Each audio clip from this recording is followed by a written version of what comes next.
Hey guys, welcome back to Alan Wake 2.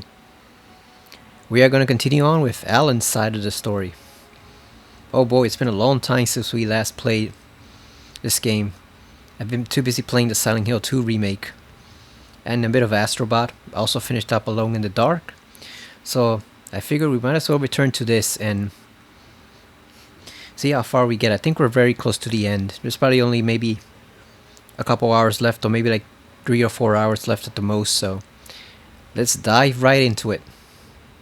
And let's start by picking up this manuscript page.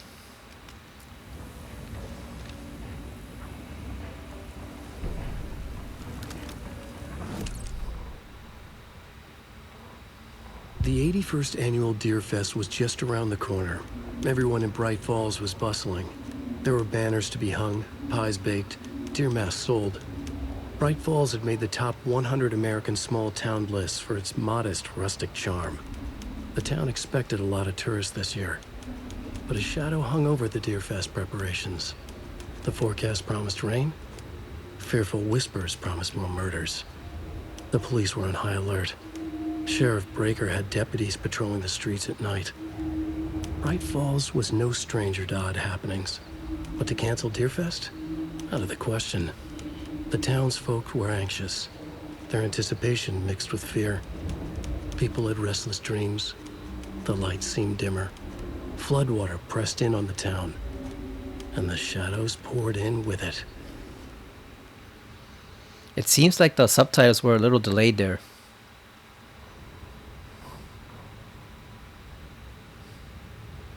So there's a big chunk of the story just scratched out.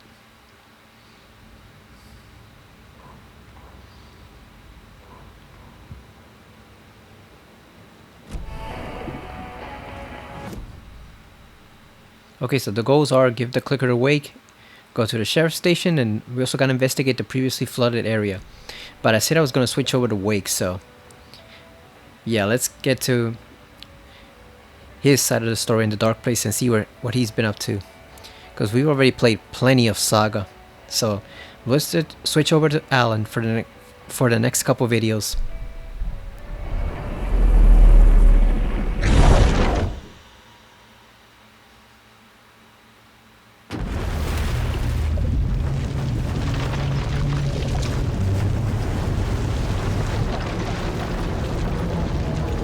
I wonder where it's gonna put us at.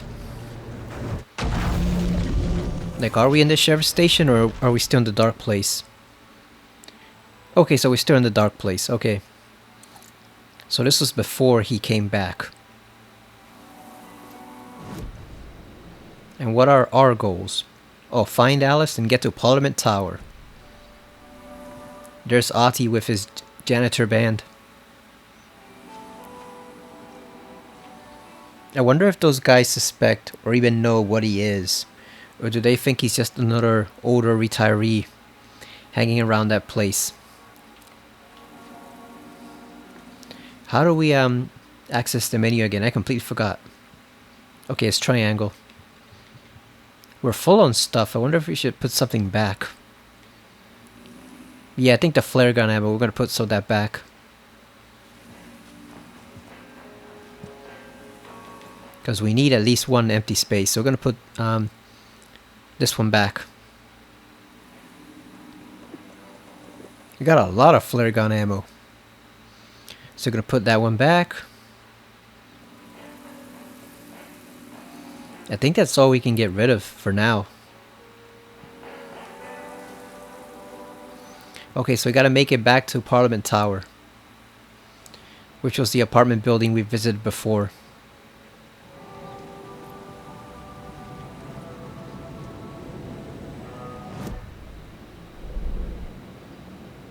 So we should be pretty close. I think we just gotta go down the street.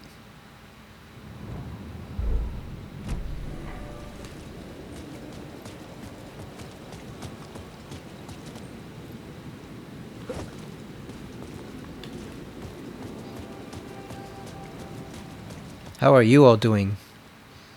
Yeah, I've been busy playing Silent Hill 2. Really good game. Really great game, actually.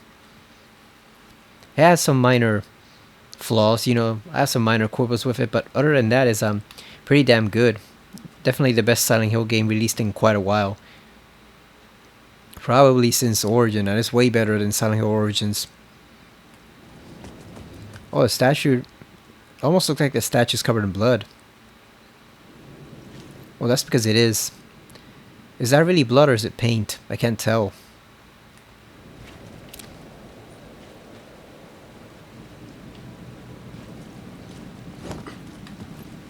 What are we gonna find in here?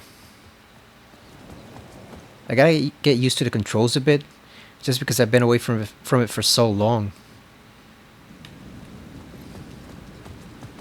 And all these games, like Silent Hill 2, Alone in the Dark, Alan Wake 2, all control pretty similar, except with like some minor differences in the buttons. So one button will heal in one game, it'll block or use the map in another game. So I tend to get them mixed up.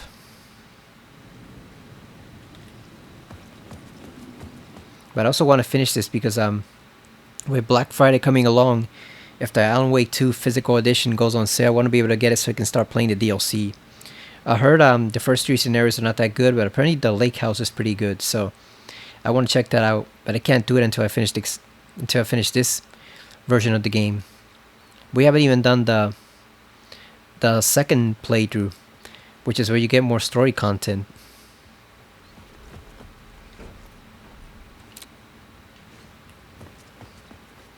What are we gonna find up here?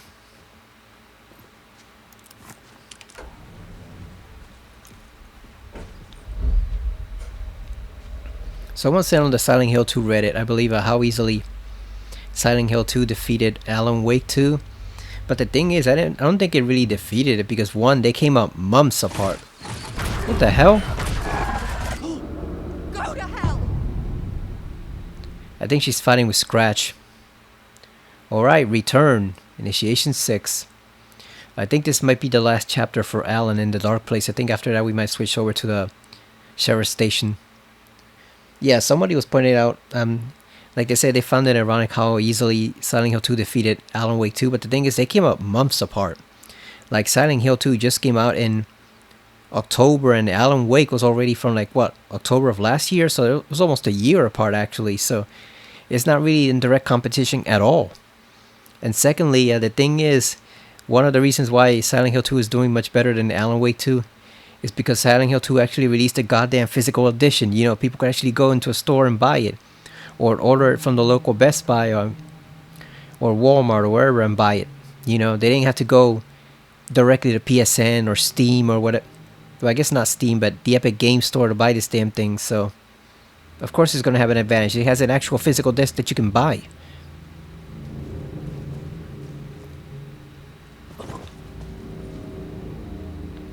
But Alan Wake 2 is finally recouping its development costs, so now it should actually start to turn a profit pretty soon. I'm guessing they're hoping the physical edition it'll help out a lot with that. Because there are some people, probably a lot of people, who said they weren't going to buy the game until it comes with a physical edition. Since the physical disc actually has all the DLC, pretty much everything, there's no reason to buy the digital anymore. Unless you just really like digital games. The Dark Place, opening soon. A photography and videography exhibition by Alice Wake. Okay, I know we gotta touch that. What's over here? Alice had turned the bathroom into a dark room. Which do we touch first? This or the computer?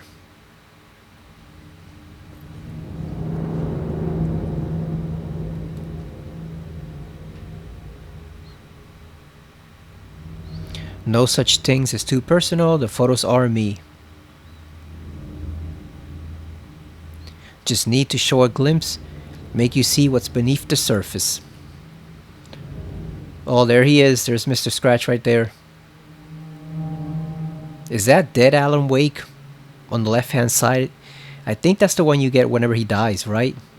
So is that Mr. Scratch taunting her with like Alan's multiple deaths that he's probably had like 100 of them by now in the dark place. Look at the photos she's got of him.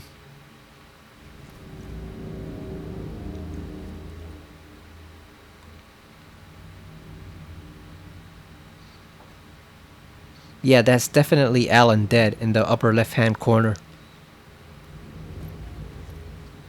Okay, so it looks like we do have to go and touch the computer.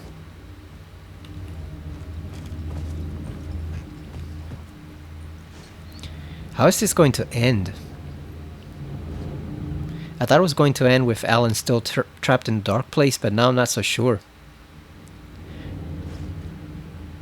Like, I thought maybe he was going to try to switch his and Saga's places. Although I'm still thinking that might be what Zane is trying to do, switch places with him. God damn it. We don't need to install this.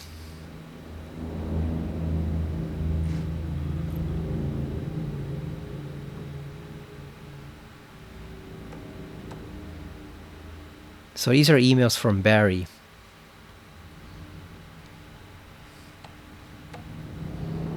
Hey Alice, everything good with you back home? Just checking in.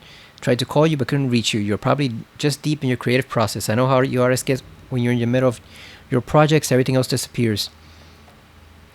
If you call back and can't reach me, I'm doing whatever it is an executive producer is supposed to do.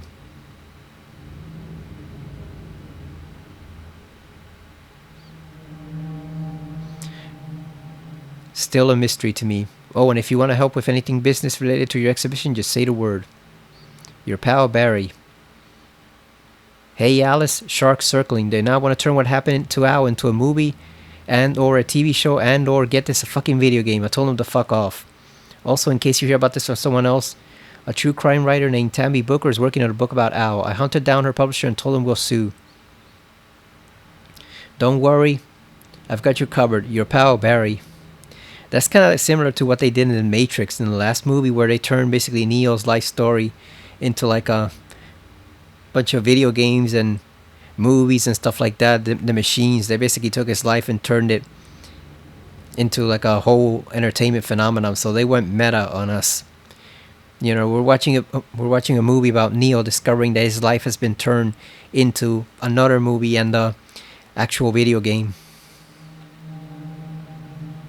A lot of people didn't like that. The movie wasn't that good, but I do think it was a rather clever solution by the Wachowskis to take the whole, not controversy, but just like the whole phenomena surrounding the Matrix and turn it into like a conversation on how we changed all these stories into different things. Hey Alice, checking in because I haven't heard from you. Everything good back there? I've been trapped in non-stop meetings with no break. Open kimono. I've considered peeing in a mug and lunches be damned. Ugh. How these people ever get a movie made when all they do is sit in meetings is beyond me. Your pal Barry, joined the cult. Hey Alice, you're gonna think I've been replaced by an evil double, but I have joined the cult and I love it. Joking about it being a cult, kind of. Blessed wellness retreat. Working with Al or the Andersons was tough sometimes, but these movie biz types are insane. My stress levels were through the roof. But then I was tipped off about the retreat. The best decision I ever made. I've never felt this good and well healthy. The guy who runs this place, Chester, is a goddamn miracle worker, not a whackwing anyway. I know you think I'm full of shit, but I have lost a ton of weight. You wouldn't recognize me. Chester says I'm lucky to have ended up here, that something bad would have happened to me if I'd stayed in New York. I believe him. I wasn't feeling great after everything that happened, especially after those FBC creepos wanted to chat with me. Enough to turn anyone into a conspiracy nut. I hope you're good over there. Come visit anytime. West Coast is not as bad as I made it sound in my earlier mails. Your pal Barry. Blessed Wellness Retreat.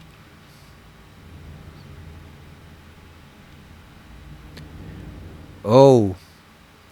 Isn't that a place mentioned in Control? Like owned by Blessed Pictures or something? Isn't that one of the something belonging to like the villainous organization in the Control universe? Because if it is, then I think Barry might be in trouble. I think they were trying to arrest those guys because they were messing around with objects of power. And their head leader guy is this mysterious guy who nobody even knows who he really is. or if it's even human. So I think Barry might be in a bit of trouble. And that was a year ago. Okay, so they're going backwards.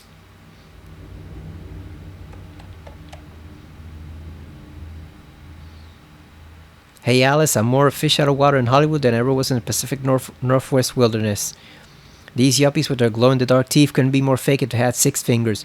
And everything's so fucking great all the time, even when it's in fact the opposite.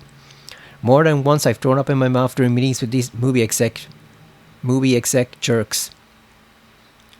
But I gotta be here to look after Al's legacy. Everyone wants to gobble up the film rights for the Casey books, and they have moronic ideas of what to do with them. It's my duty to herd this horde of 10 zombies into the general direction of something resembling good taste. I'm painfully aware how deeply Al would have hated adaptations if they didn't do justice to his vision. He was a master of hating things. For good reasons. I mean, that's why we loved him so much, right? Anyway, gotta hop on another video call now to talk about casting. Your pal Barry. So he sounds like Stephen King, where he's perpetually dissatisfied with his adaptations. Although King isn't as harsh with them as, say, Alan Moore is with his adaptations. Because Alan Moore was already crazy to begin with, and then like the failed adaptations basically turned him psychotic, so King's still not as bad as he is. I was gonna say there's more of Mr. Scratch. We've seen this already. By the confusion, the shock, the guilt, fear.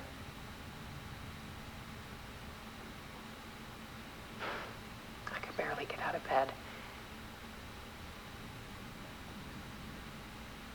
Barry Wheeler started visiting. He even cooked me meals. Oh, this is different. I couldn't stand the guy when I first met him, but he's a better friend than I gave him credit for. And he still checks in. Even after he moved out west.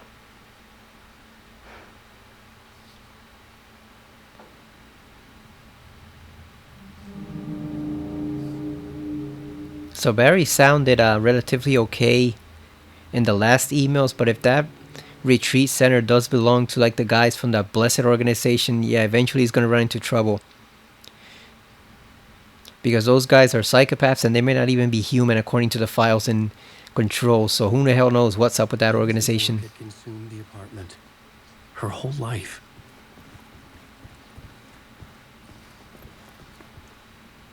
We may be having to dig up Barry out of trouble in a future Control game. Need to show the truth on all screens. The darker the better.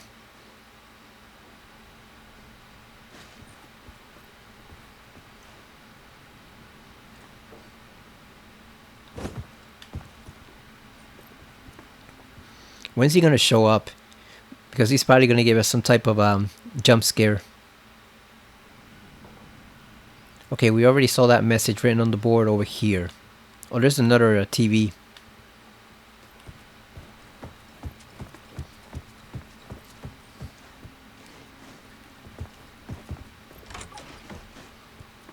I'm guessing this is the last one we'll check out.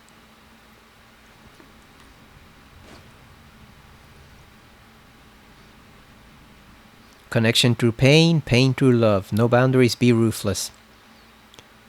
Part 4, the realization, purpose is strength. It seems like Scratch might be starting to influence her in ways she doesn't recognize. Some of this seems a little off.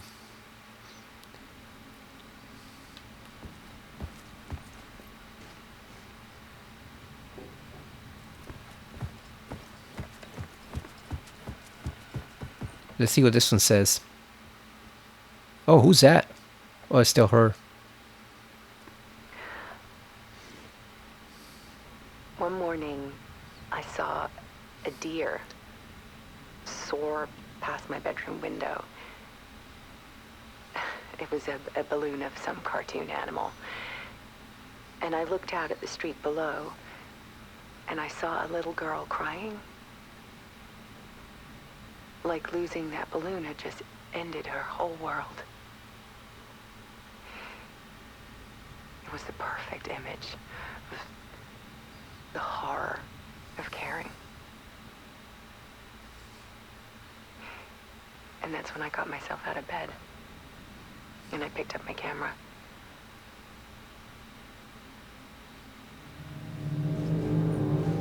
Sounds like she's becoming disassociated.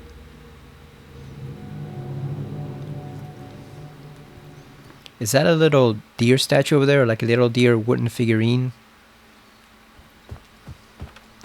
Yeah, sounds like she's starting to become distant from like the world around her. There was something in the dark. Something I needed to see, to show. The more shadows I photographed and filmed, the more I felt like I was on the verge of a breakthrough. I submerged myself in it. I only went out at night. My search became obsessive, but I still had no idea what I was looking for.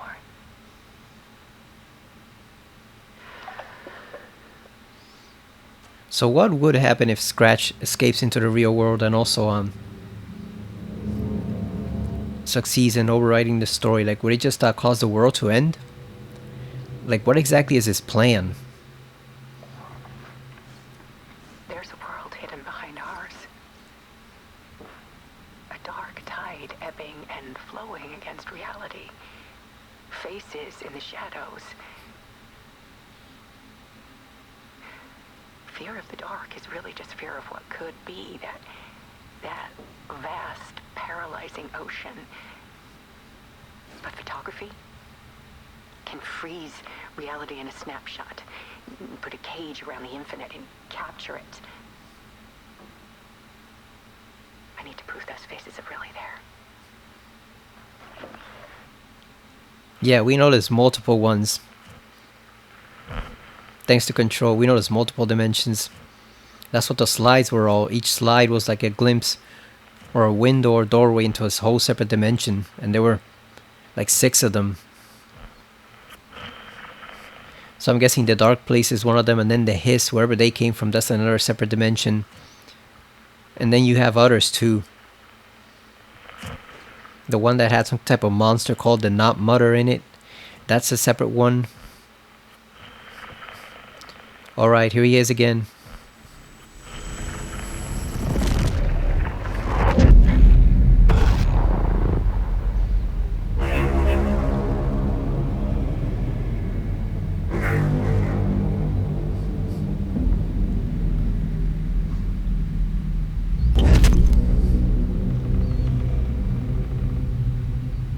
He went back? So is it like a loop?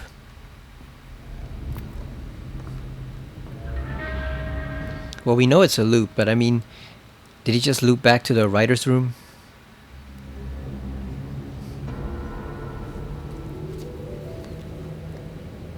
Now is that manuscript of a novel.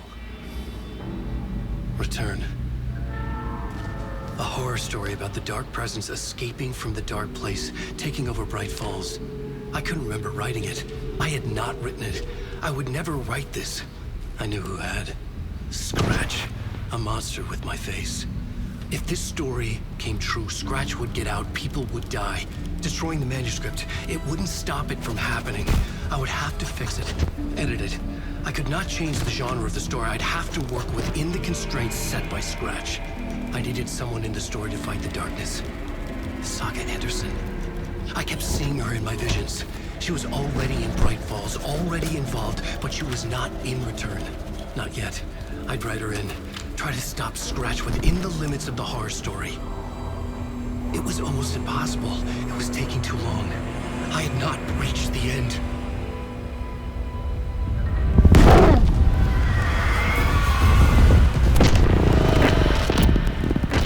There he is. Damn. Just like that. Yeah, I was about to ask Guy if he had written the manuscript or if it was Scratch, but now they just told us it was Scratch. So he wrote her in that way. Scratch stopped me before I could finish my edits to the manuscript.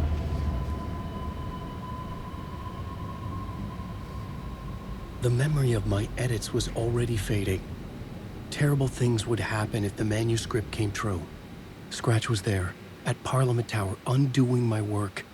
He could use the story to escape. He could go after Alice. Zane had said we worked on Return together. That was a lie. Scratch wrote Return. I would pay Zane another visit. He had guided me to 2 murder sites. I needed a new one to get back to Parliament Tower. A new draft of initiation.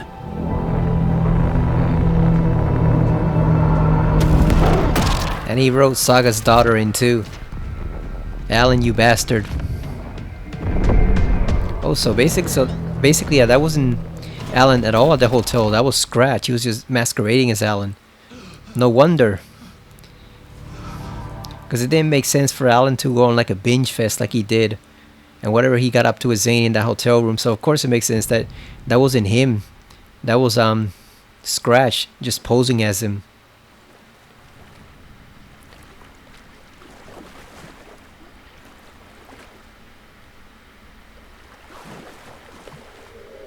So wait a minute, if Zane slept with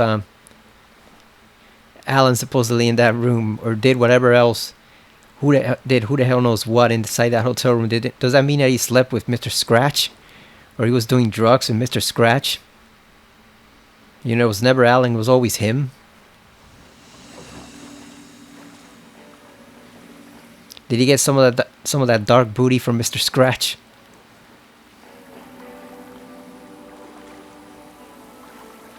Let's do a quick save. Not gonna do a manual save, let's just do a quick save. Because I have no idea where this is heading. So we're on the TV show again.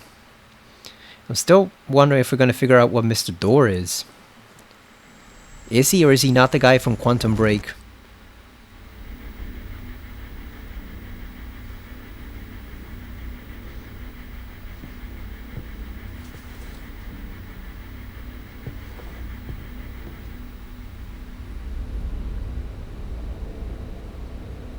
There he is. That's not Door. Oh no, it is him. I thought for a moment it was Scratch sitting at the desk.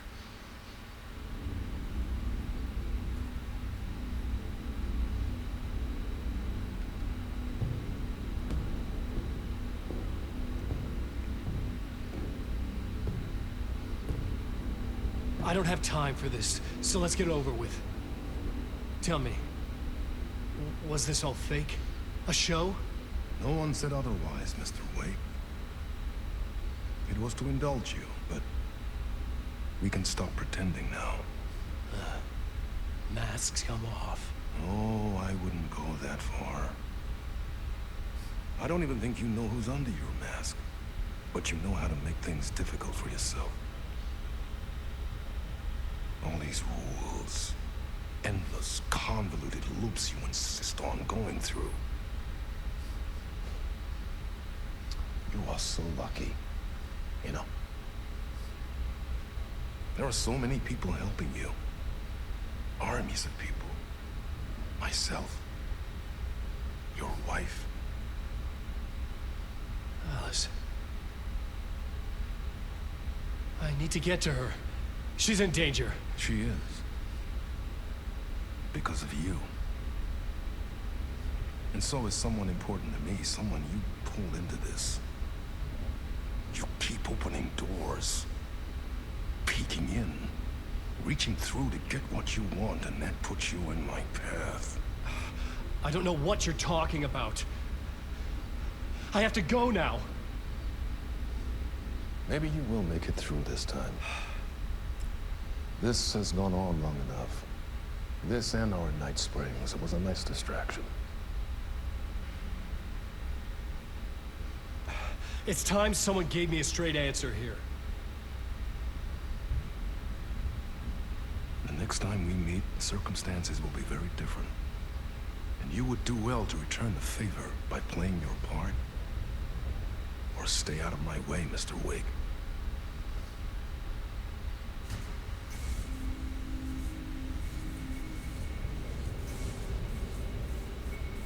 Whatever you say.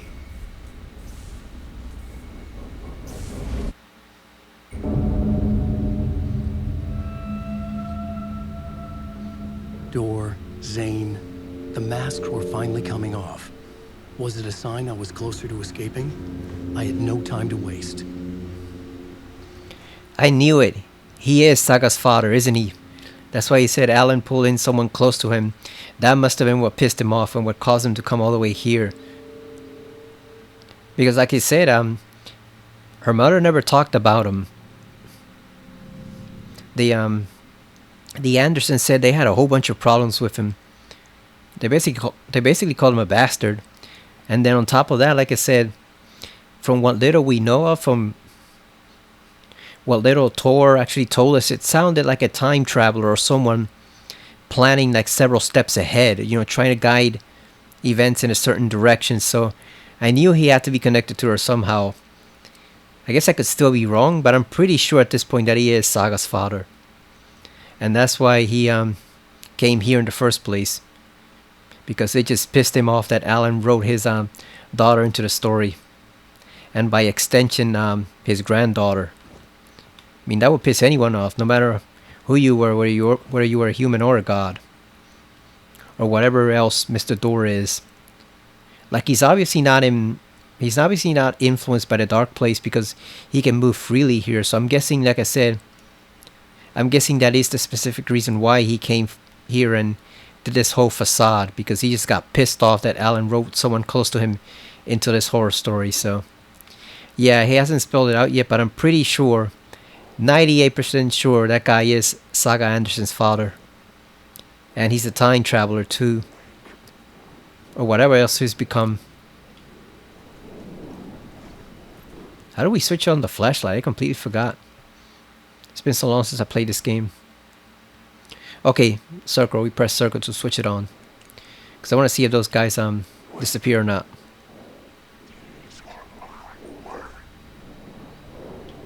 He's not moving. Okay, that one left.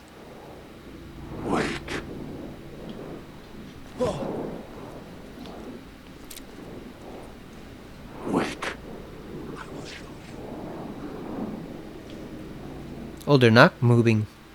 So those might actually be threats. Where are we supposed to go?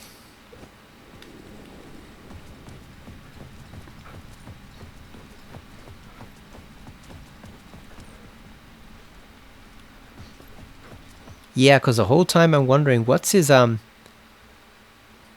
intention here? What is he trying to do? But that makes sense if he's just trying to protect Saga. And that's why he has zero tolerance for Alan's bullshit right there. You can see how serious he was, because to Alan, this is just a story. He can just try scenario after scenario to escape and involve who the hell knows what person's in it. But to people outside, it literally does look like he's just using them as pawns. Like they're almost action figures or puppets that he's playing with. And that's bound to piss someone off.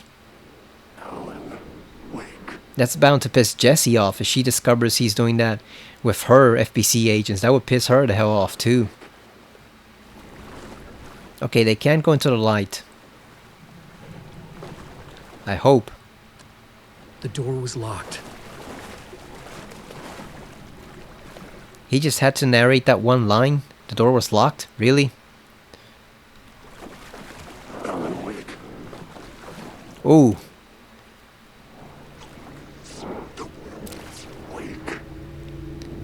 Can they threaten us? Or can we just run past them? We're about to find out. Okay, so those don't attack you. There's our Dr. Darling's book.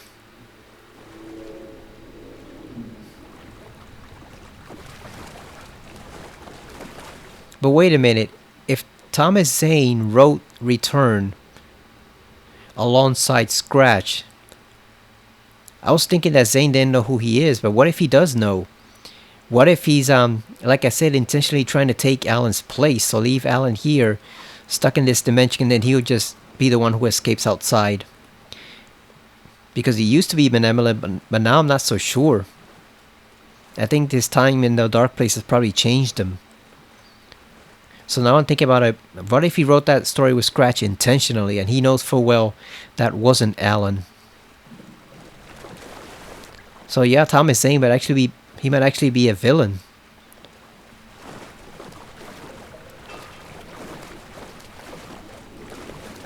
Wake. Darkness inside. Oh, there's Artie. The light at the end of the tunnel. Gotcha, Artie. You won't be happy. Let's get the hell in here. Wow, that held you close, Tom. Mutta on watch at the granny in the snow. When the panic is biggest, the help is also near. Door didn't seem happy to see me this time. Hearing the master is the root of wisdom. But don't let the game get you down. He's playing his role. Maybe put him in your films, Tom, like you have put me. Sehän olisikin. What films? I'm a fan of your masterworks. There is Tom the Poet, my favorite, and Yöden Yö is the most famous one, of course. And is it true what I hear, that it's coming back to cinemas? Is there a bottom to this rumor? That's a hell of a conversation to have with a guy who's holding a gun at you. But why does he keep saying it's Tom? Like, I know they look alike, but are they implying that Wake is just a creation of Tom Zane? I need to get back to my apartment. Can you help me? Well, plan is half done. You asked me to make sure you won't forget mikä se valokuva oli? The light pictures. The photos you artist wife took. They are waiting in the shoebox in the basement. What you leave behind, you find in front of you. Okay. Thanks, Adi. He stumbled a bit there when he didn't know how to refer to the photos. Funny, he called them light pictures. I'm looking forward to seeing Yöden Yö in the cinema. But first, I work. And the work won't end even when you do it, perkele. Ei siinä. One potato at a time. Just remember, Tom, the brave will eat the pea soup.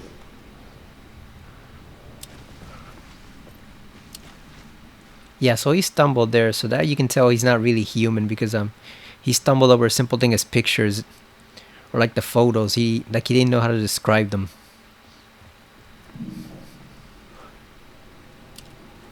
So yeah, I think he probably is some type of Finnish god, like people speculate, because that right there is a dead giveaway when he stumbles over something that is commonplace to humans, but maybe not commonplace to supernatural entities.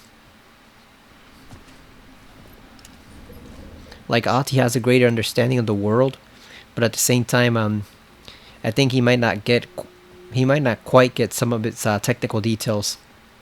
At least not the way a human does. I wonder if we have to switch the light.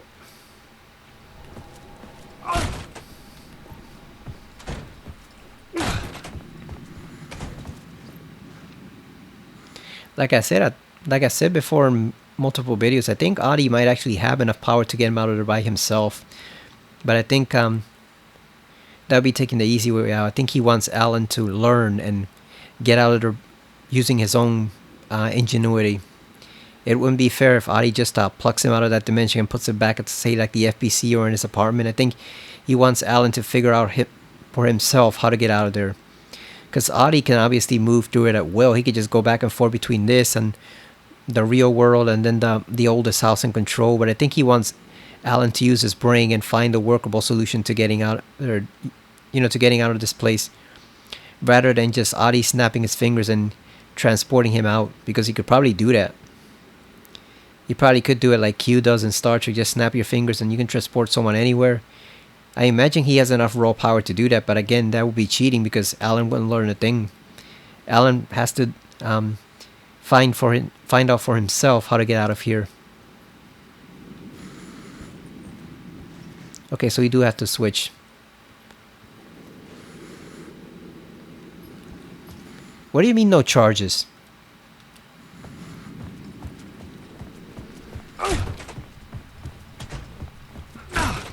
Do we have to go back and get one here?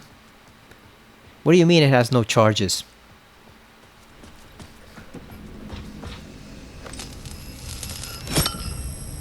Okay.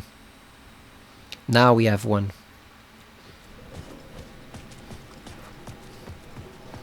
I'm also assuming Adi knows what the dark place actually is. And he knows what the dark presence actually is. He just doesn't want to say. Because technically it's none of his business. He probably shouldn't even be here, but he's just here to guide Alan. He's guiding Alan throughout this whole mess. Okay, now we switch. Oh. So soon? This chapter is moving pretty quick.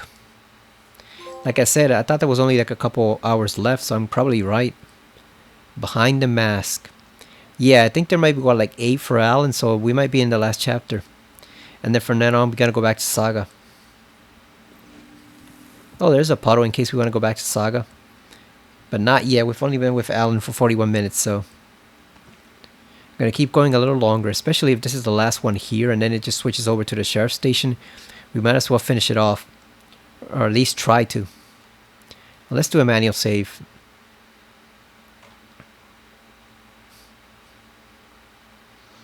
I know the finale is going to involve the FBC agent. I already got spoiled about that.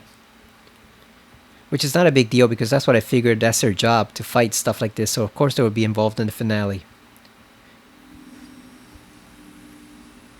But the fact that people have mentioned that she's the one helping you directly makes me think that I'm right, and Scratches is going to burst into the sheriff's station and kill everyone there. Except for that one agent. Because I know she returns in the lake house, so...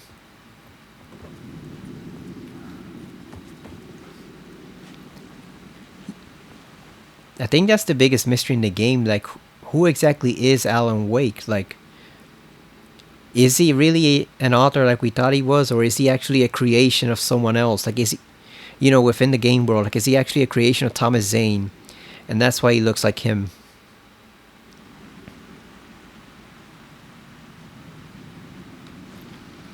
I was about to say, or did Alan Wake create Thomas Zane? But that wouldn't fit with the history of the area, because we know Zane was around for a lot longer, so I'm starting to think Alan himself might be actually Zane's greatest creation. And that's why they look so alike.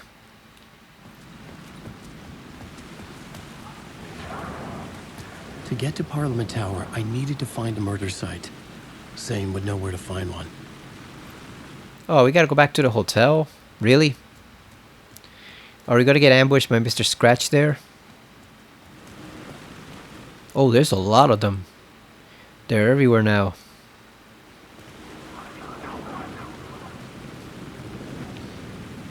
Incidentally, this is one thing I really like about Silent Hill 2, being able to explore a whole town. You know, because this is just like one small chunk of New York, or simulating one chunk of New York. But I like the fact that you can explore like literally half the town in that game. And I was reading on Tormented Souls 2 and how it's going to be. Apparently you get to explore a whole South American town in that game. So that actually sounds pretty damn decent. There's no release date, but it says 2025, so I can't wait for that game. Yeah, because they say the map is going to be much larger. It's not going to be just one area like it was in the first game. Waldburger Hospital is going to be a whole town in South America. That sounds exciting. Especially after Bloober Team just showed what you can do with Silent Hill. So I wonder what those guys are going to do with their town in their game. They also gave some pretty interesting story details, but I won't get into them right now. I'll save that for a video on Tormented Souls. But it sounds pretty interesting. Horror is in a good place right now. We got this. Got Silent Hill 2. We've got obviously Resident Evil 4 remake was a huge success. We've also got Chronos, the new game from Bloober Team. That looks pretty interesting. Kind of like a mix of sci-fi and I guess zombie horror, pretty much. And then you have Directive. What do they call it? 8427 or something like that. 8412, whatever. The new Dark Pictures anthology game from Supermassive Games. So you have that coming out next year. And of course, Tormented Souls 2. So horror is actually a pretty damn good place right now. We're not getting nearly as many of the first-person crap horror games as we used to. That trend has pretty much played itself out. There's still a few. There's still a couple here and there due to Alien Isolation, but I'm glad that trend is going away because that trend sucked. First person, no weapons, no being able to fight back. Tedious gameplay that doesn't really excite you. It's just repetitive, and yeah, that era of horror games sucked. So I'm glad it's finally going away after all these years. I don't mind one or two, the occasional games, but all of horror can't be just that one game style. There has to be more. Zane's room, 665, was upstairs. The elevator would take me there. Alright, where's the elevator?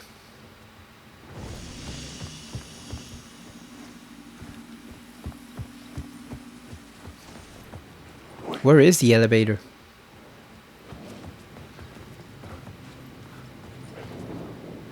Also, why can't we enter that door with the white triangle? Oh, come on.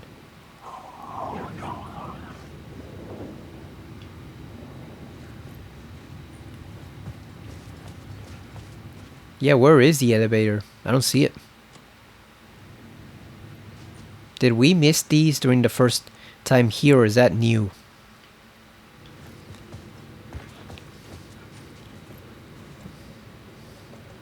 You know what, let's just use one. Oh, wait a second, that's never mind.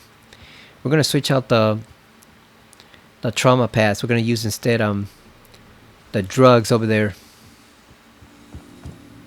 Let's switch these out. Move them over here so we can pick up those drugs.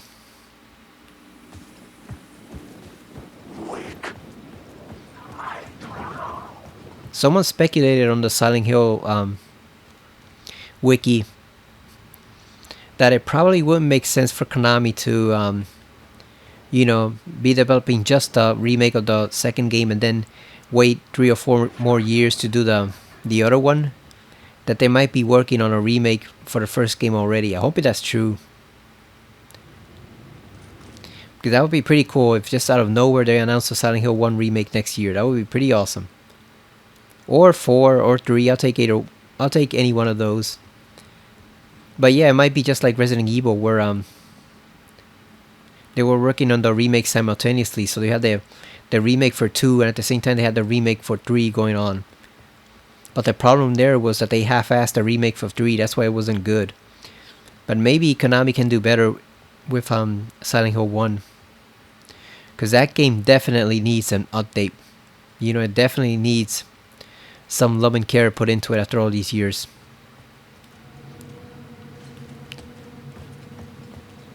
He said the elevator can take us there. Where's the freaking elevator? I don't see it. Let's look up the map.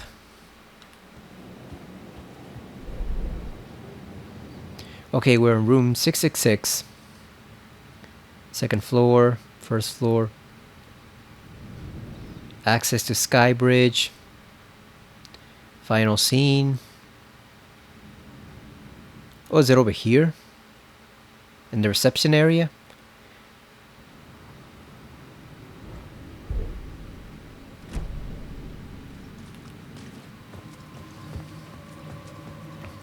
So horror is in a pretty good place right now, with all those games coming out.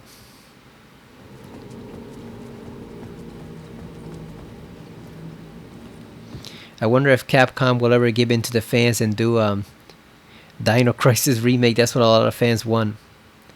I don't, but that's what a lot of people want. Because for some bizarre reason, they love that game. Even though there's a ton of flaws with it, and nobody can really explain why they love it so much, but they do. So maybe Capcom will give in and actually give the people what they want. Where's the freaking elevator? Like, do we have to change the lobby? Oh, it's over here. Never mind. I thought it was blocked.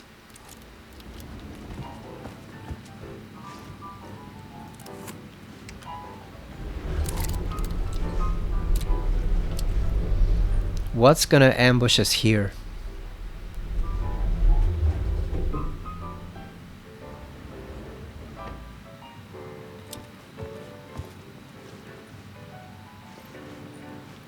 Oh, there it is right there. Is he already waiting for us? Something told me Zane wouldn't be happy to see me this time.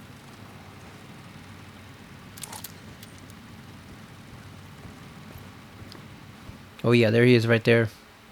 Is that him or Scratch?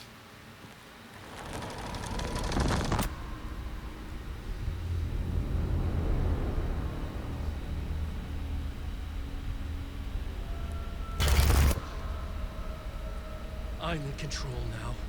The second you try anything, I will shoot you in the head. Scratch wrote return, not me. You're a fucking liar. You've given up. You stopped writing. You said it was too dangerous, that we didn't deserve to get out. And then he showed up. Scratch. He promised to write. To get me the hell out of here. He was magnificent. A visionary. I mean, it was art. Then, when he finished, he took return and left me behind. It's still here, and so is he. I know I fucked up. But you can still catch him before he gets out, before he gets to your wife. When you get to him, don't hesitate. Kill the bastard for what he did to us. There's a murder site in my cinema where my film Nightless Night is playing.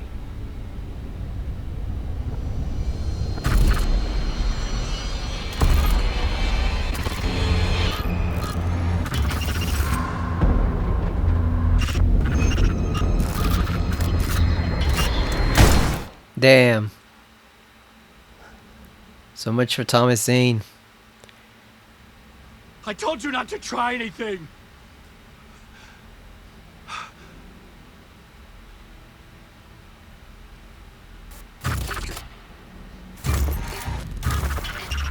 Yeah, so he was trying to switch places there. Or was that Scratch trying to switch places with them?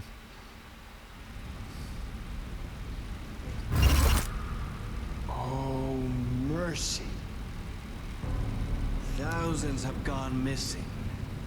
Beyond the labyrinth of me. When you're lost in your own company. That's creepy. He's still alive even after all that. Oh. Now that is drama.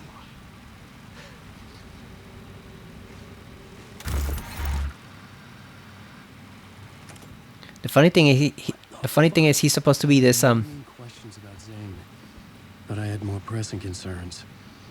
he's supposed to be this genius filmmaker or poet or whatever. Why can't he figure out a way to get out of there?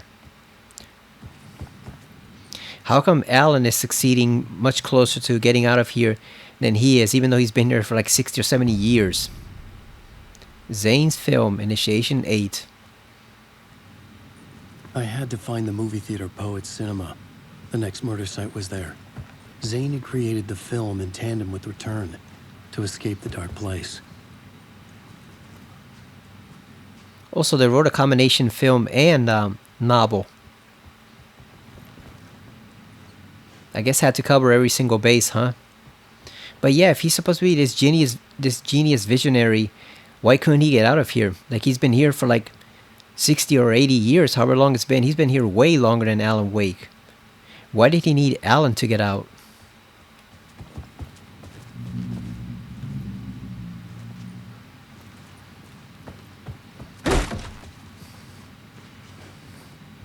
Should we just take the elevator down, or do we actually have to explore this area? I needed a new draft of the story. One that would get me ahead of Scratch.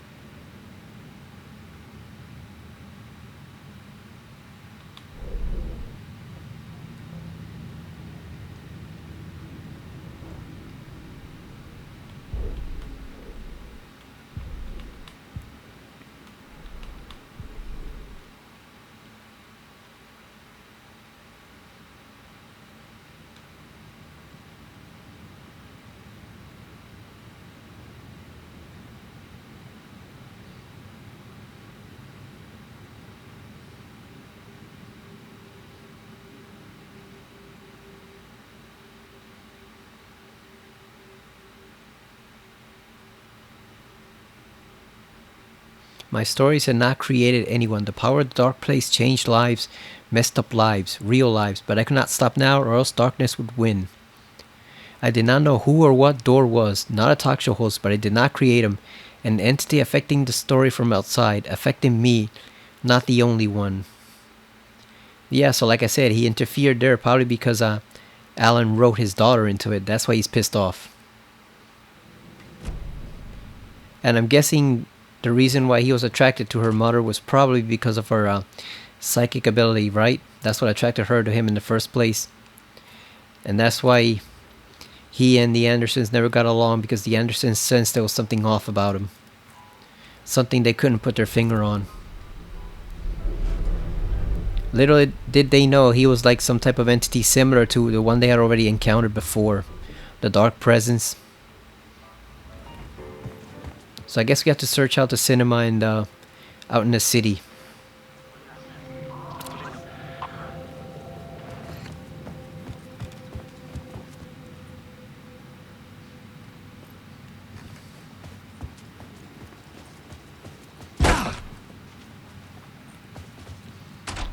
Yeah, so I don't think he can kill Zane, right? I guess because Thomas Zane has been there for so long, it's not that easy. He can't just kill him there and all of a sudden he's dead. I think it's the same way Alan just reverts back to the writer's room every time he gets killed.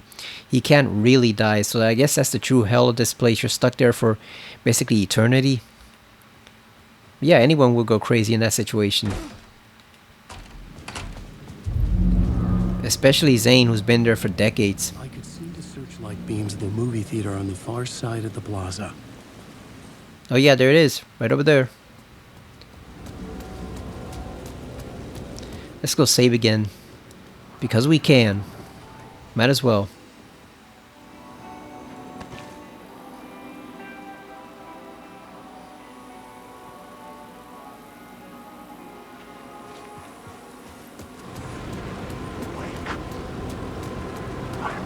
What's disappointing about this game with regards to the PS5 Pro is that for all the hype they did for the PS5 Pro, they've basically come out and said that this game will still not be 60 FPS with full ray tracing and 4K. You're still going to have to choose between either a more advanced performance mode, basically, or the actual quality mode, which is still going to be 30 FPS. So all that advanced technology doesn't make a bit of difference. None whatsoever. The game is still going to run at 30 FPS. At least on quality mode. Which again defeats the whole purpose of having a PS5 Pro in the first place. If you still can't get 60 FPS with ray tracing and all that stuff, then what's the point? Why have this supposedly massively powerful console that you can't even program it to run the games properly like they're supposed to? Okay, this guy has to go.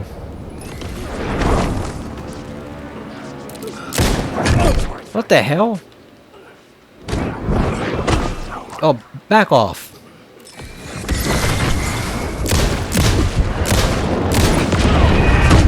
Oh, come on.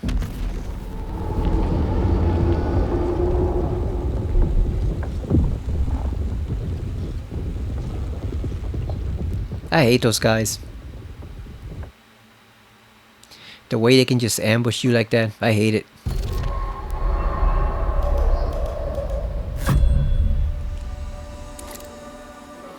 Good thing we saved. We don't have to go back that far.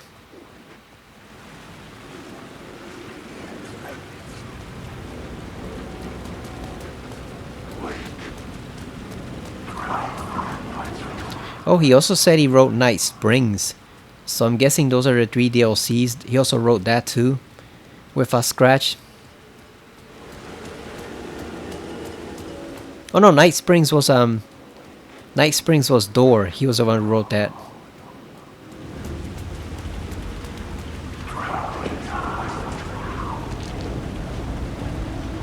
Alright, we got batteries this time.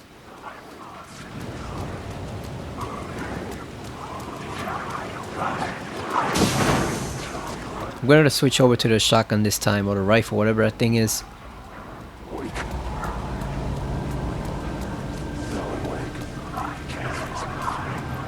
Because we can't mess around with these guys, they're too dangerous. Give me that. Oh, we got a dumbass flare this time.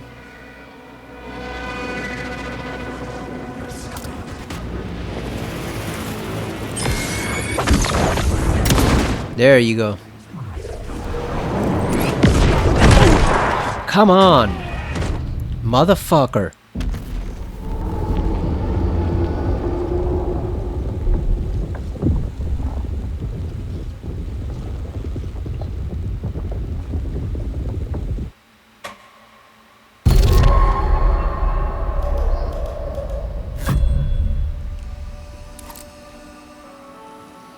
You know what, let's increase our health. Because I don't want to be dying over and over again to one hit. So let's increase our actual health. What do we have? We have the painkillers, we can use those.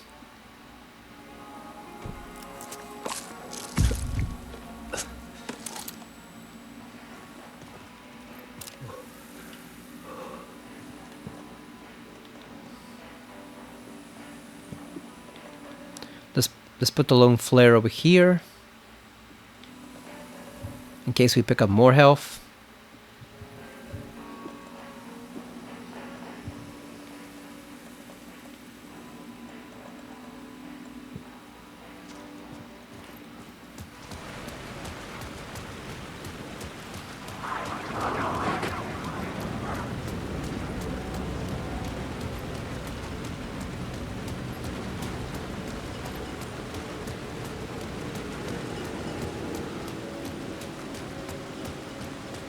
I wonder if we can just run past them. Like grab whatever items in there and just run right past them. Don't even bother trying to fight them. Because it's just not worth it.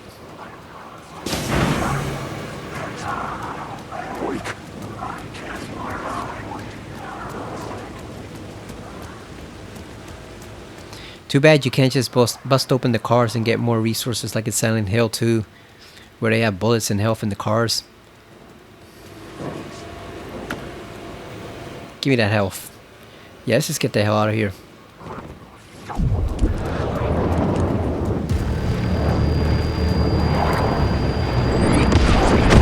What the hell? God damn it, shit. Never mind. Let's reload again.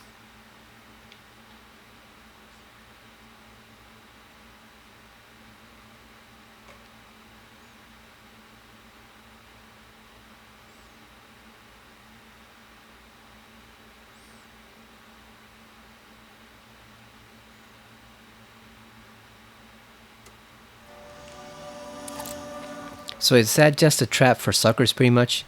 Get you in there so you can get the item and then they ambush you in there?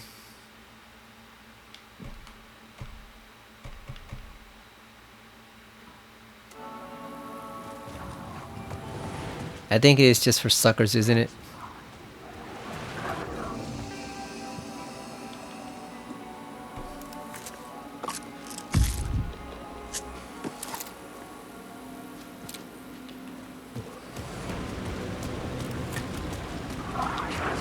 Because the moment you touch that item, you immediately summon 2 of them right there. So I think that is just a sucker bait, right? Just to sucker you into grabbing that item so they can corner you and you have nowhere to go.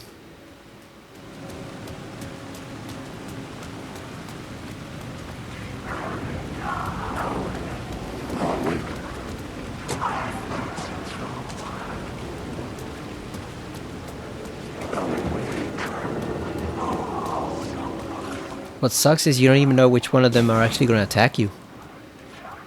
Because there's so many of them. Might be this guy in the corner. Maybe that's the guy who maybe that's the guy who comes and attacks you.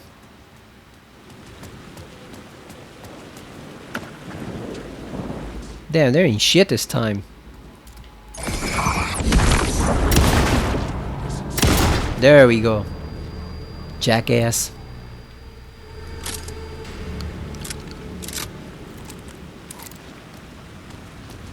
There we go, got rid of that guy at least.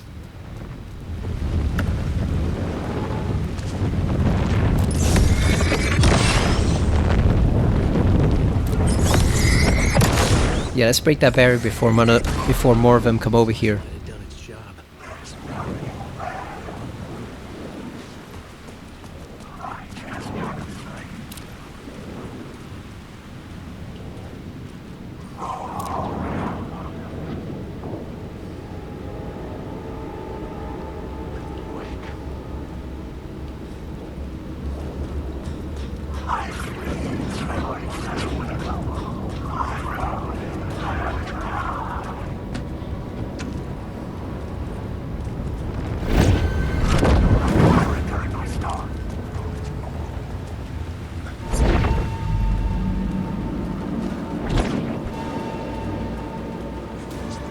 Oh, is he stuck there? Sucks to be him, right? He can't get us. He cannot fit under the screen door right over here. A Dark Place Films presents Nightless Night, a Thomas Zane film, based on a novel by Vaco Allen. I'm guessing that's supposed to be some sort of hint towards Allen, obviously, just in a different language.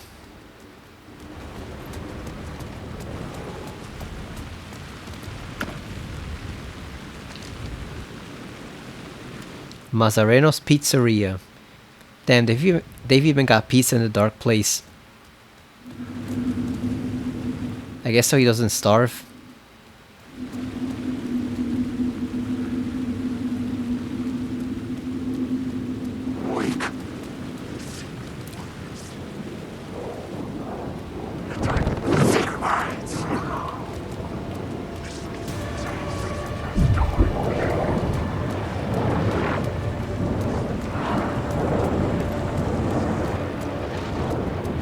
Get back in the light. God damn it. Listen, asshole, back off.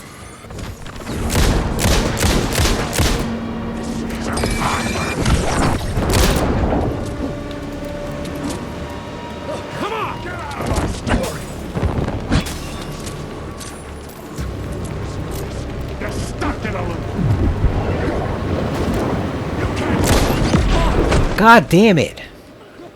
Why are there so many freaking assholes in this place? Come on.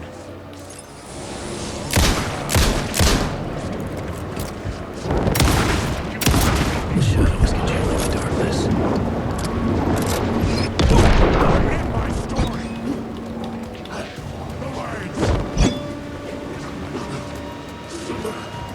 I also hate that there's no rapid heal option in this. You manually have to dig into the freaking menu.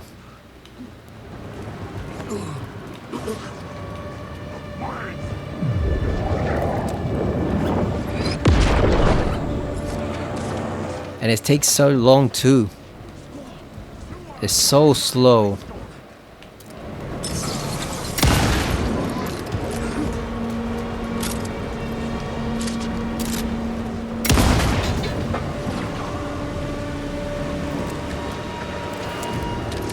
Should just use the flare gun instead.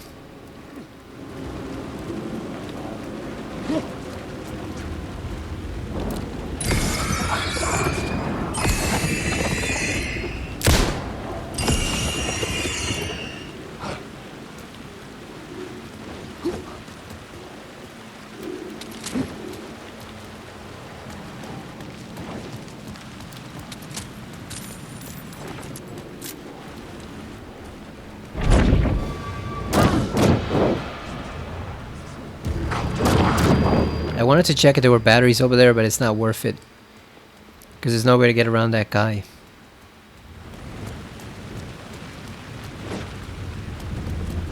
Oh, what about over here?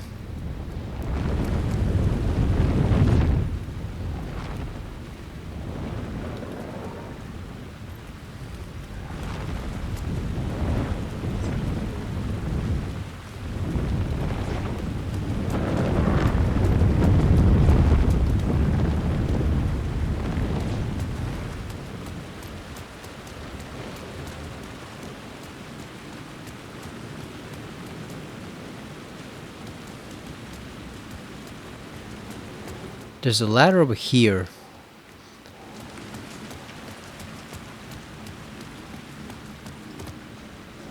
The theater appeared to be closed. Maybe the ticket could still get me in.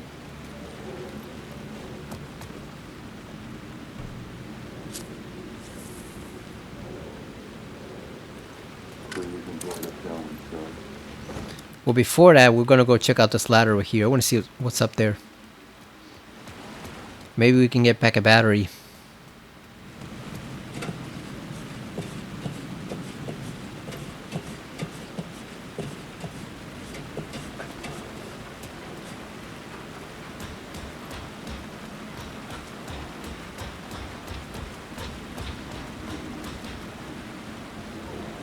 Oh yeah, there's one of the Alex Casey things.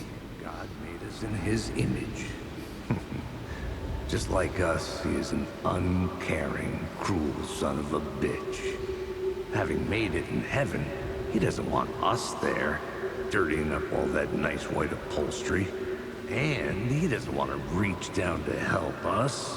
He gets his kicks just binge-watching us struggling, hurting, killing, dying, screwing it up again and again. Lazily stirring it up when things threaten to get too placid. This city is only here to satisfy his sick, voyeuristic pleasure. Yeah, that makes sense. God sounds like an asshole. Especially in this universe, in the Control universe, where you know for a fact supernatural forces are real, and that means definitely God in this universe is quite a bit of an asshole, because he's seen all this shit that's happening around humans in the world and doesn't lift a finger to help them. He's definitely a jackass in the Remedy verse.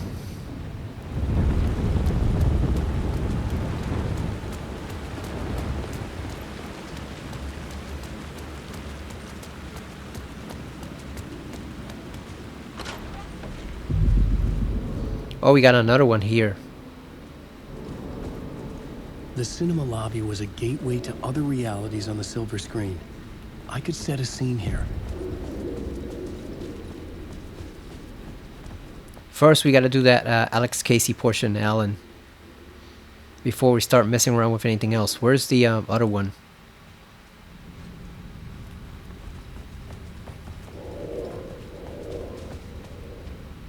Yeah, where is it?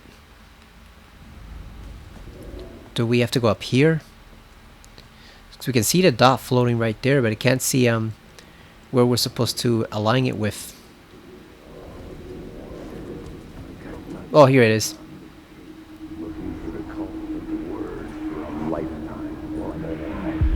I felt like I'd been on this case looking for the cult of the word for a lifetime or more.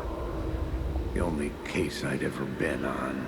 They would surface from the dark with their depraved acts of violence and fade back into the night, leaving behind bloody crime scenes and clues heavy with obscure meanings that led nowhere. Arriving at the cinema, I felt a monumental, terrifying revelation trembling before me, ready to open its jaws and swallow me whole. This place had significance to the cult. There was something to use there.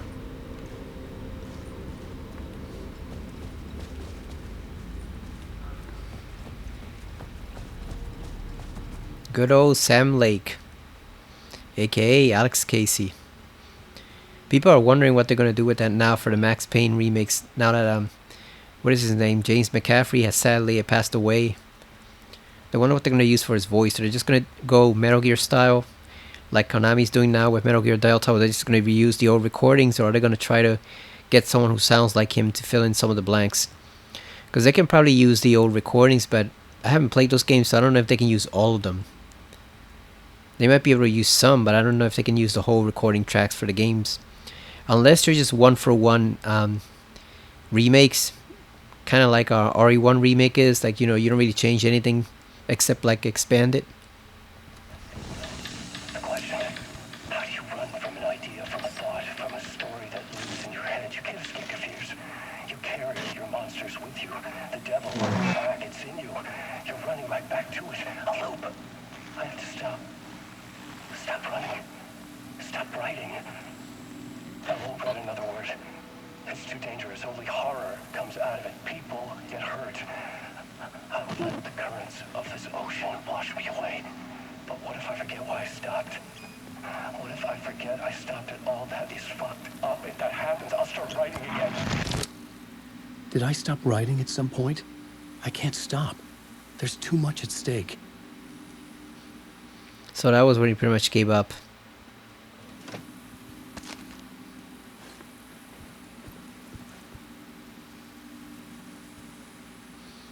Yeah, so what I was saying about the remake is maybe they can do it like RE1 where they expand maybe like the setting and the set pieces and all that stuff, but the major story beats remain the same, so that way you can just reuse his old voice acting for the old games instead of having to worry about whether we're going to be able to use something featuring a new actor and the new actor doesn't sound like him.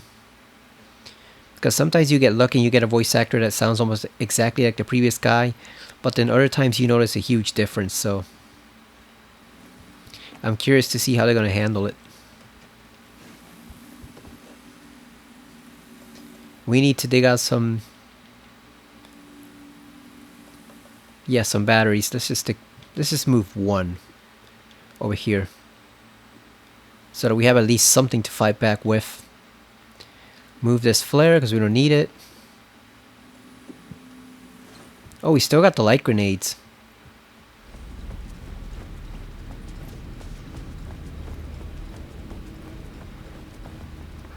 Speaking of being in a theater, Silent Hill 2 added a feeder to its settings. Cult of the Word. This is one dirty ass bathroom. Look at that. Graffiti everywhere. Got a storage space too.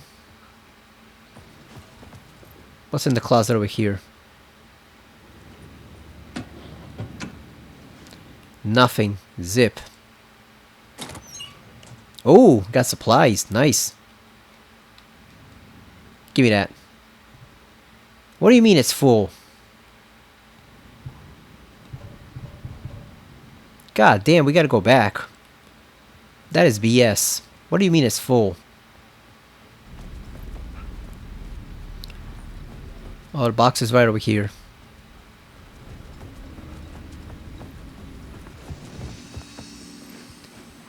Okay, so let's dump the one trauma pad because we can just get the other one. Actually, we should dump the medication. Or you know what? Let's take one of them.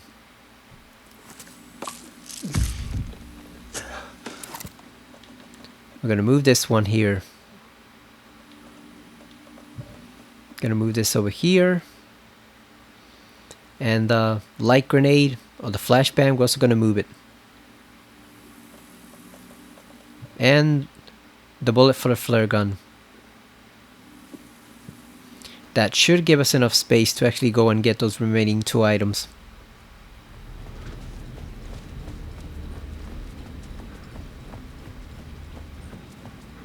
Then we can start messing around with the plot board. Got one, got the other one. There we go. We got everything.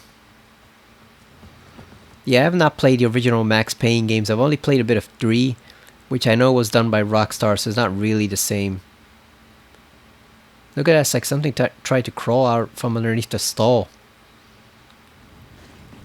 A giant shadow monster. Yeah, I haven't played any of those games, and I don't know if I should play them or if I should just wait for the remake. I guess since the remake is going to take a long time, I should probably just play the 2 original ones, huh? Get them on the cheap and play them. Probably on PC. I don't know if I want to emulate those games or buy the physical copies, but just find some way to play them. The main event was the murder. I had to find my way to it.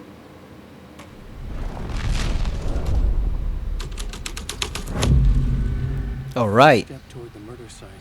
I was making progress. Someone had barricaded themselves in the room.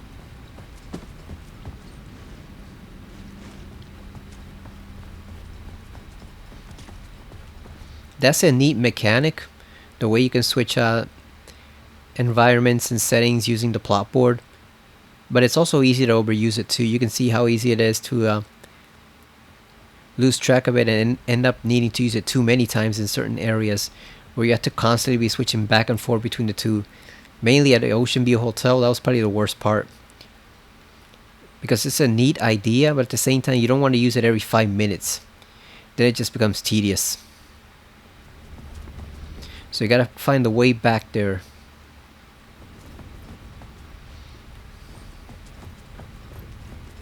Maybe upstairs?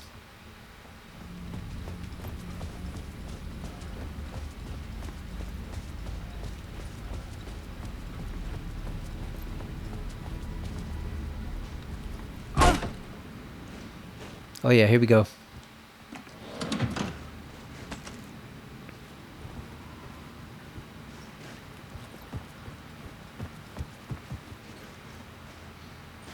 Oh, apparently they say that Annapurna Interactive is going to fund 50% off Control's budget for Control 2. So that should be a good thing, because that means they can focus on just making the game great. They don't have to worry too much about money. Or making a profit right away, which is the issue with this game. They haven't made a profit yet. It's just been slowly recouping the cost. The cost of development. So maybe with those guys funding half of the game's budget, they can actually focus solely on making the game great, instead of needing to worry about money and whether they have enough or not. Okay, so he says something is missing.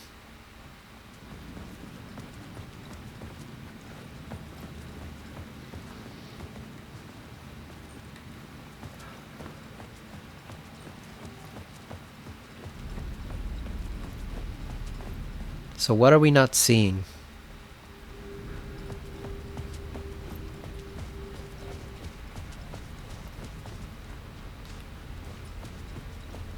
I do hope they expand and improve the combat system in Control 2, because it was a little frustrating at times. Like it was deeply unbalanced. Your enemies had much more health than you did.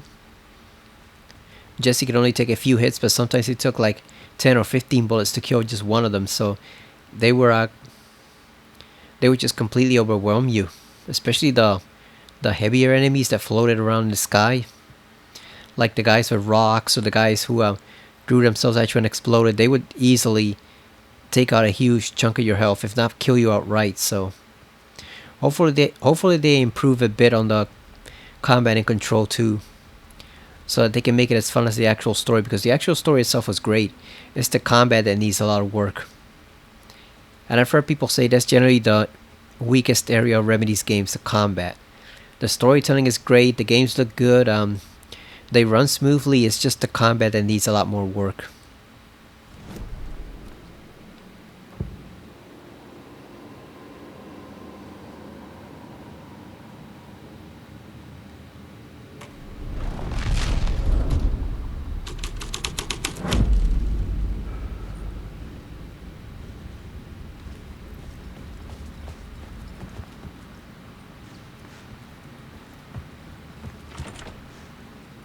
Okay, so the door's still locked even if we switch.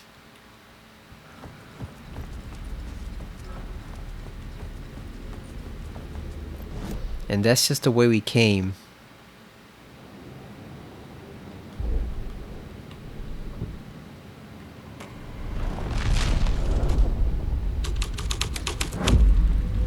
My writing was affecting reality. Yeah, I know that, Alan. You've said it multiple times. I'm just trying to figure out what I'm missing.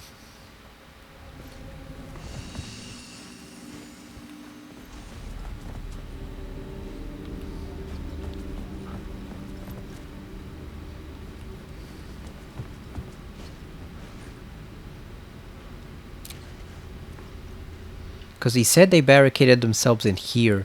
So how do we get past that?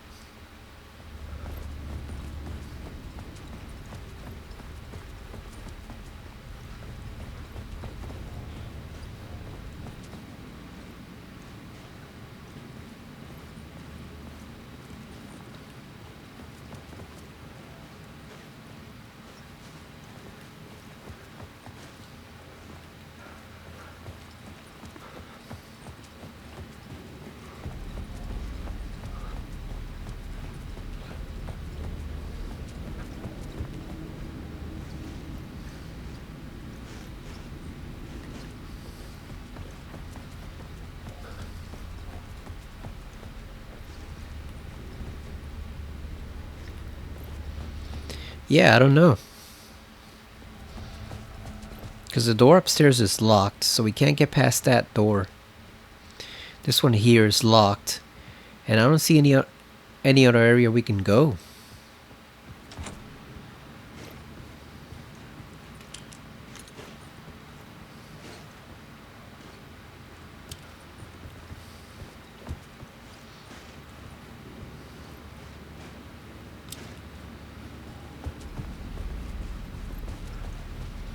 I think one thing Control really needs is the ability to expand your health much better than it did in the first game, or else giving you like some type of armor or some body armor that'll reduce your damage, because you just die way too quickly in that game. 4 shots and you're usually dead, or even like just 2 shots from like the heavier enemies and you're finished. So it's you just die way too quickly in that game. Alright, we got some words of power. Got words of fix. God rays, wheels within wheels, maximum health. Which one should we do? Let's use God rays. That way we can just go recover health in the save rooms.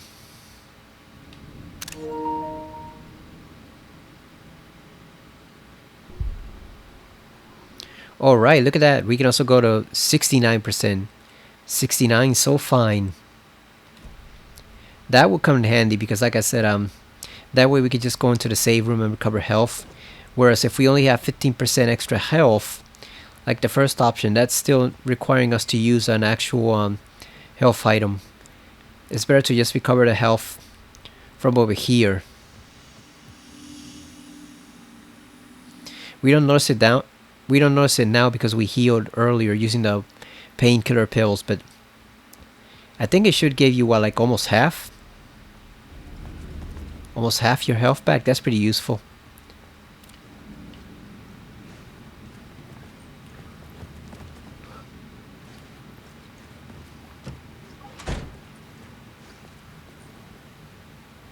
Yeah, I'm not really seeing what you're supposed to do.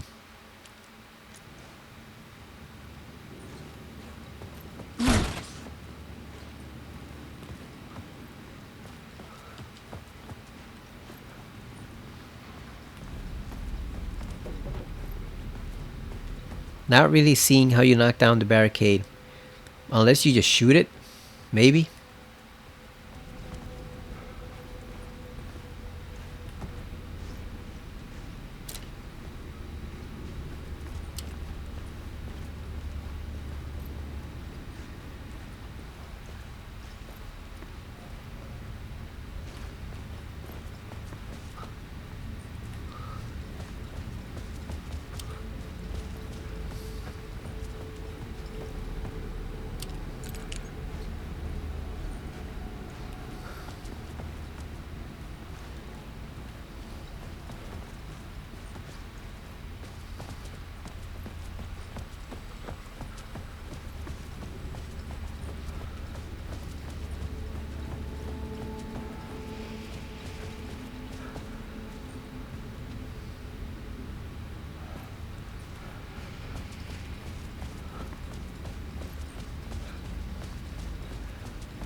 Yeah, I have no clue on this one.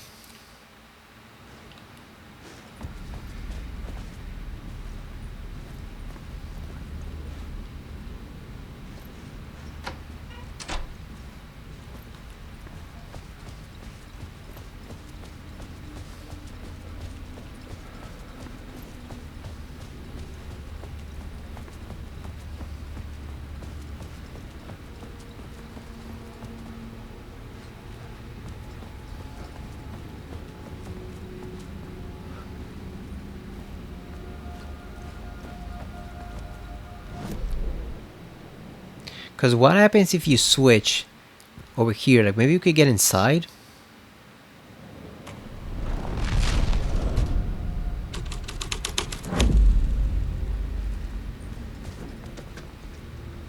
Oh yeah, let's get inside there and then we'll switch it.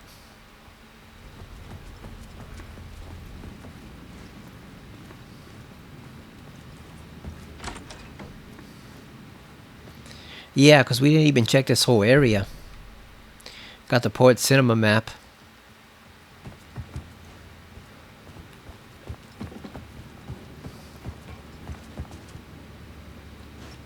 Okay, now we're gonna switch it.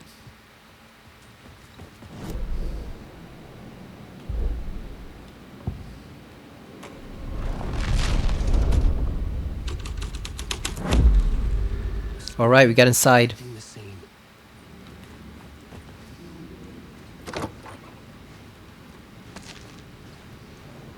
Another bandage.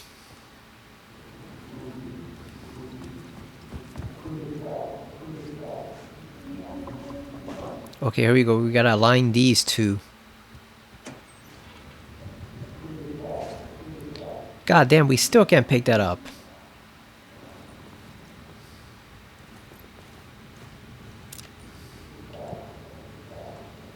Because of that damn flare. Fine. We'll just switch it back.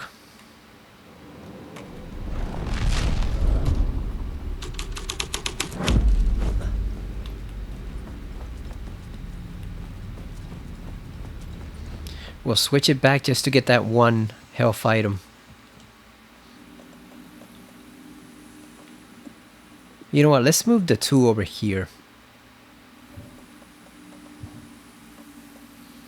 I think that's the only thing we can move. Unless we just put this one over here.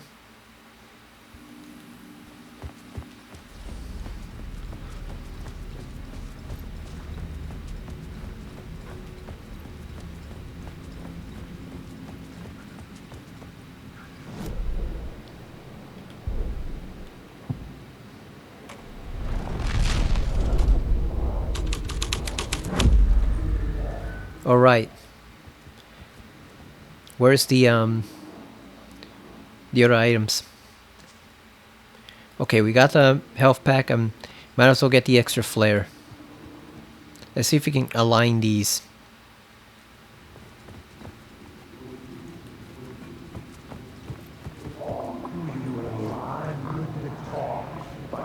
It would do you a lot of good to talk, buddy. It was an initiation ceremony. Or so we made our new members believe. Two of New York's finest.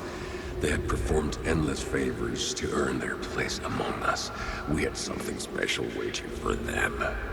And something very special for you, Alex Casey. Who's your leader?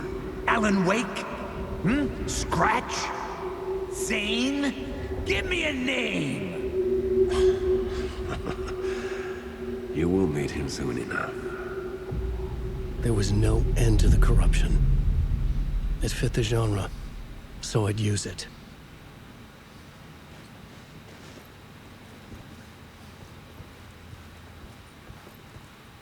So he was torturing him in here?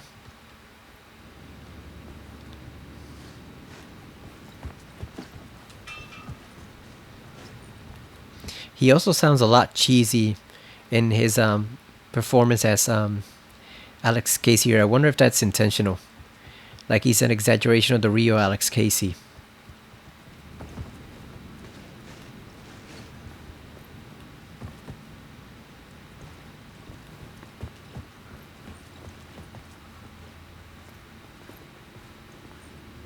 Because we still don't know how much Alan based his Alex Casey off the one that's accompanying Saga. So I wonder if it is intentional that this version of Casey is a lot cheesier than the regular version we see in most of the game.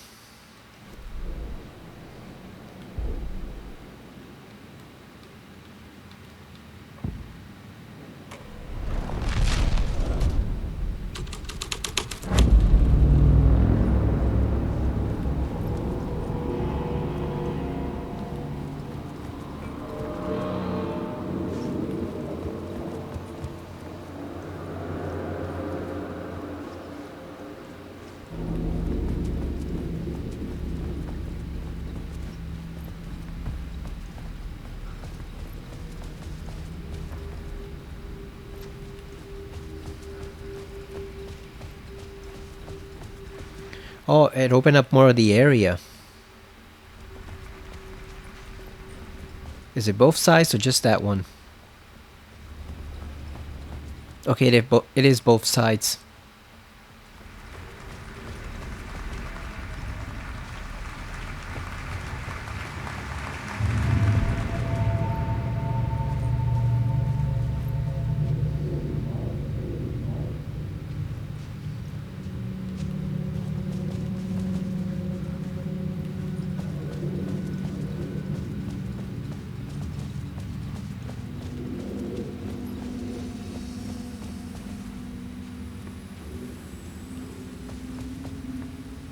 Alright, so we got a new scene.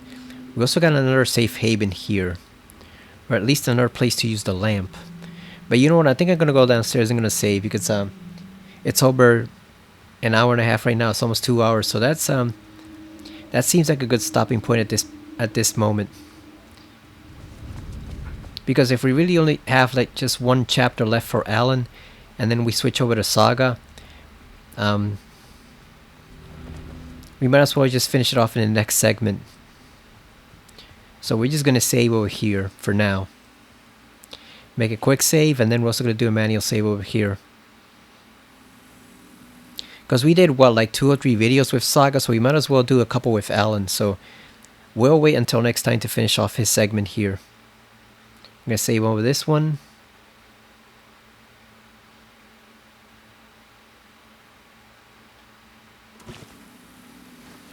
Alright, so we've been playing this game for a long time and it seems like it's almost at an end. We learned a lot in this one. So we learned that Zane actually lied to Alan Wake. He didn't write that story with Alan, he wrote it with Mr. Scratch. It also seems like Scratch is starting to influence Alice's work already, even more than she already knows. And I'm still wondering what the connection between Zane and Alan Wake actually is. like if Zane manipulated his life, or if he created him outright, because Alan says he can't create someone out of nothing. It has to be a person that already exists. But the thing is, Zane has been there a lot longer than he has, so I wonder if Alan still is a creation of Thomas Zane. We also saw that he can't actually kill Thomas Zane no matter how much he wants to. He'll just heal up after the scene's over. So I'm guessing once you're stuck in here, you're pretty much stuck here eternally. You can't die. Because that would be one escape, right? Just kill yourself and then you can escape the dimension. But apparently not. I guess you're stuck here forever once you're actually in here. So I was still wondering if Zane was cooperating with Scratch just because he wants to take Alan Wake's place. You know, have him escape, and then Alan would be left here marooned, basically in the dark place. The only problem is Scratch turned on him and basically left him behind. Which he should have known. He should have known not to trust Mr. Scratch in the first place. It's an obvious villain. You know, you should never trust a villain that easily. So Alan made an attempt to kill Thomas Zane, but it didn't really work. Which makes you wonder if you're going to have to attempt to kill him again later on. Because if he can't escape from here, and he's also working against us, even though he was asking Alan to stop Mr. Scratch now, who knows if he was telling the truth. But either way, if he's actually working against us, then Alan has to find some way to deal with him.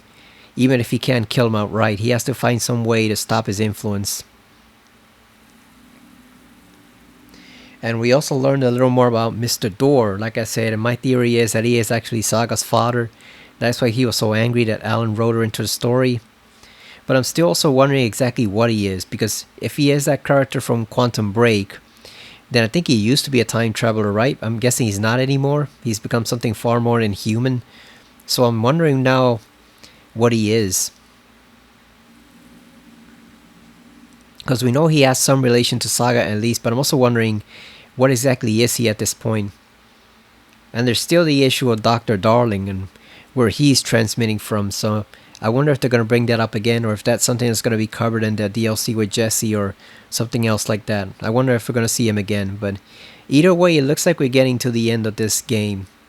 Thankfully, because even though it's a good game, it's a little too overly long. It's a little too long for me. There were certain sections that could have been cut and almost nothing would have been wasted in the game.